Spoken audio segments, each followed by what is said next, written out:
welcome all. In this class, we are going to learn about accounts of partnership firms. This is a very important topic and this is included by all the boards in class 12. So today we are going to learn about this.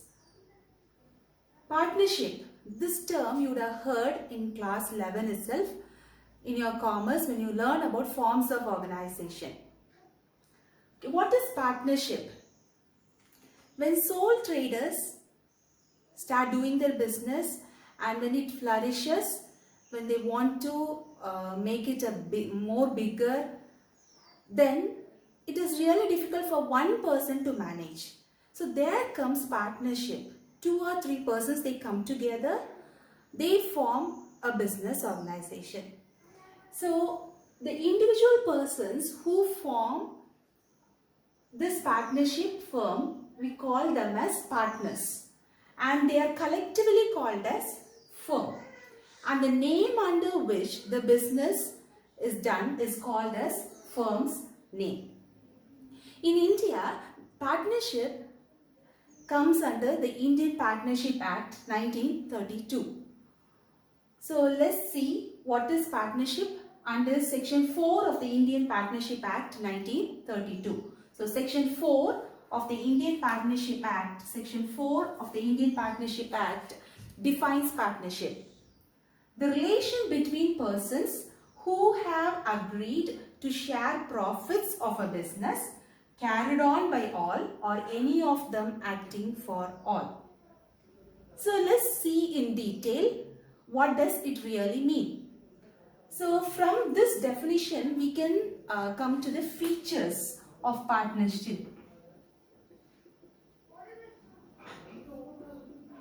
The relation between persons.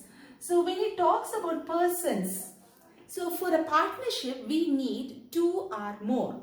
We need 2 or more. Here I want to talk about this more. In Indian Partnership Act, actually there is no specification about the maximum number of partners. But the Companies Act 2013 says that the central government has to fix the number of partners.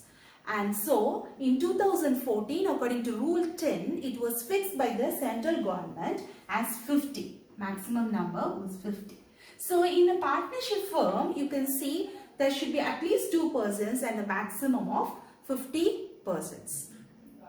Then if we come to the second point, the relation between persons who have agreed. So what do I mean by agreed? So here comes agreement. Here comes agreement. So a partnership should have an agreement.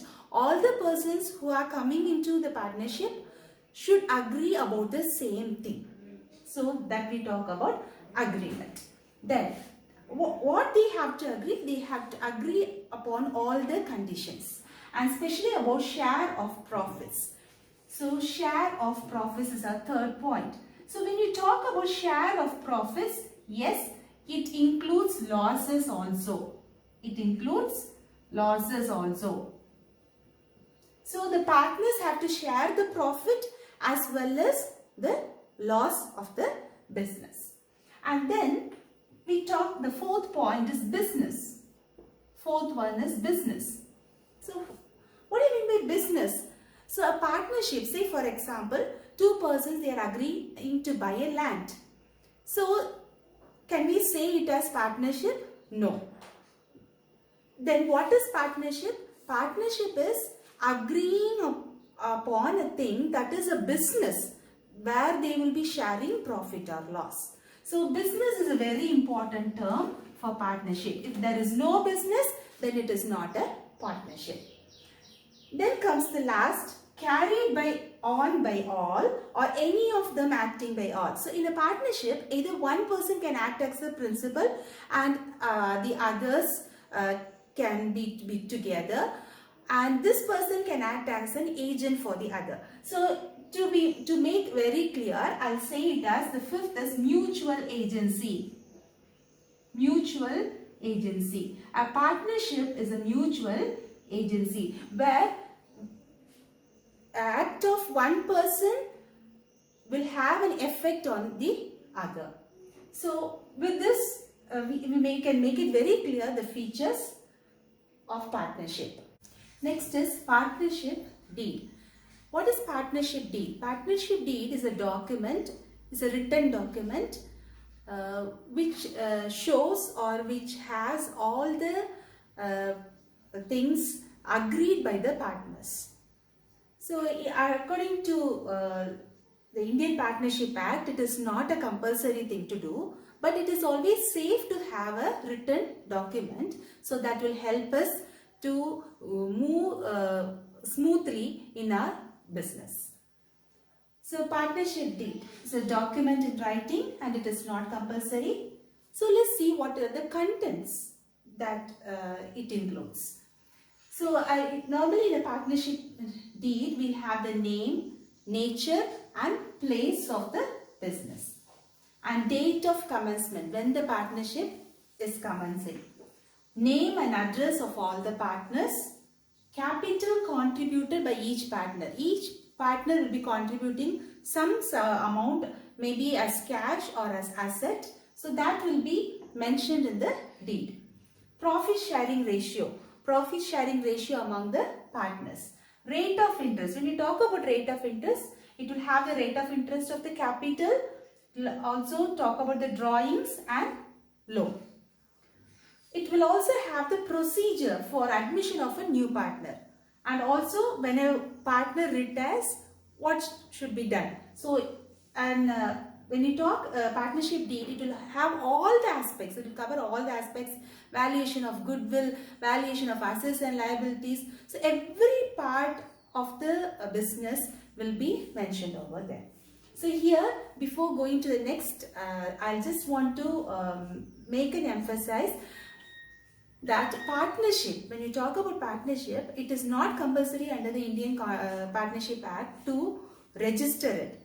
But it is for us, it is safe to register our partnership firm. Next is provisions applicable in the absence of deed. So we are talking about partnership deed. If partnership deed is not written, then what are the provisions applicable in the Indian Partnership Act 1932? So here section 13 helps us out. So what does it say? First one is no remuneration to partners. To any of the partner will not get any remuneration or salary. Second, equal share of profit or loss. Section 13B, subsection B says that profit or loss should be shared equally when there is no partnership deed. Next is no interest on capital to be paid. Then if it is loan, then it fixes a percentage as 6% per annum. Interest on loan should be paid 6% per annum.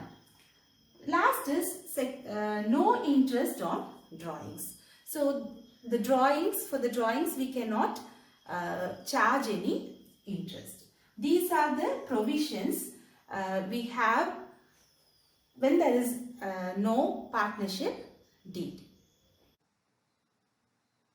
Let's understand the provisions more clearly by doing this problem. This is a problem related to a partnership firm which does not maintain or have a partnership deed. So 5 situations are given and it's asked how we will deal with this according to the provisions.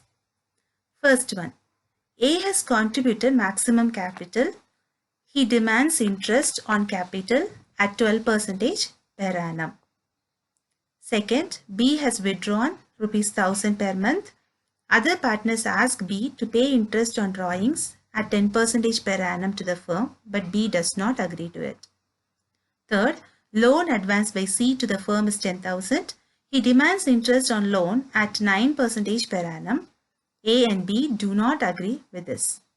Fourth, D demands salary at the rate of 5,000 per month as he spends full time for the business. But B and C do not agree with this. Fifth, A demands the profit to be shared in the capital ratio, but B and C and D do not agree. Let's come to the solution.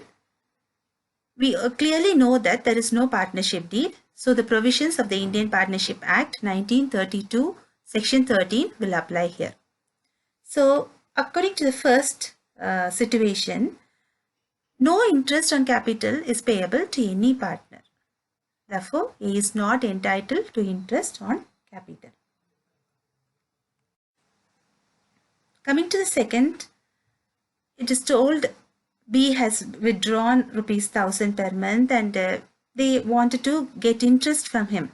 But according to the provisions of the Act, no interest is chargeable on drawings made by the partner. And when you come to the third situation, loan, and he is demanding 9% interest. But according to the provisions, interest on loan is payable at 6% per annum. Fourth, it talks about the remuneration. No remuneration is payable to any partner. Hence, D is not entitled to salary. Fifth one, profit should be distributed equally. Though one of the partner is asking for profit to be shared in capital ratio, but according to the provisions, it is not possible. So with this, we are coming to the end of this class. As this topic is a very important topic regarding accounts and adjustments and preparing final accounts, everything we'll be seeing in the next class. Thank you.